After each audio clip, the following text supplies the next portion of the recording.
Traffic is building in Singapore, but not on its roads. Congestion is rising in the water around the island as vessels, once bound for the Middle East, vie for space in its port. So these ships aren't just stopping to refuel or to unload cargo. Some are dropping their anchors as they wait for the Iran war to end. As congestion builds, ships experience longer lines, more delays, and higher costs. For every day late, that's 20,000 container units on that ship that don't get offloaded and won't get a next turn in the normal rotation. Every day counts. Congestion at Singapore's port was up 35% at the end of March. By the first week of April, the number of vessels waiting for a berth dropped. However, waiting times increased from 4 to 6 days, and the number of vessels steaming or deliberately traveling at a slower speed to reach the port rose to 260, more than any other major port in the region. If products cannot get to the Middle East and there needs to be a reroute, going over Singapore to have more options for connectivity to send the cargo is a realistic proposition when we look at vessel deployment schedules. But if too many have the same ideas and all converge on Singapore at the same time, you'll start to see the number of containers sitting idle at the port terminals rise, and that will further cause congestion.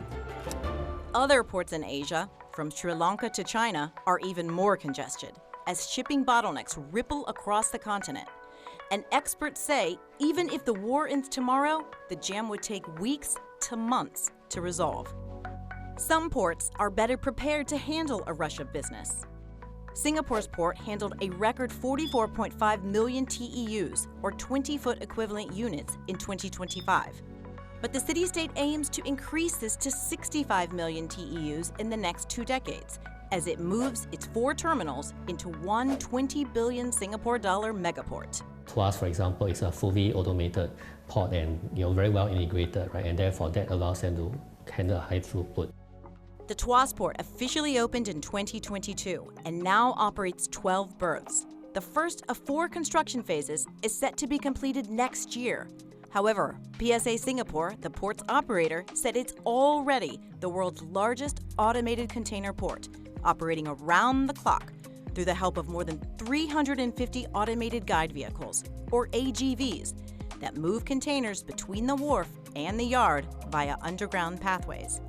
And a fleet of automated yard cranes deliver, stack, and retrieve containers. Both are monitored remotely at a unified command center.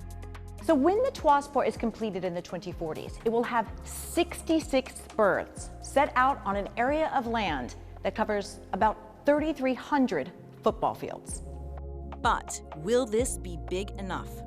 Well, we don't know yet, right? Because this is like a projection for 2040. But certainly there's enough, I'll say that there's enough headroom for growth. But certainly if you look at the current planning capacity, that would enable Singapore to continue to be that major transshipment hub. Space to grow and adjust is critical to an industry navigating a future of changing geopolitics, trade, and demographics in Asia and beyond.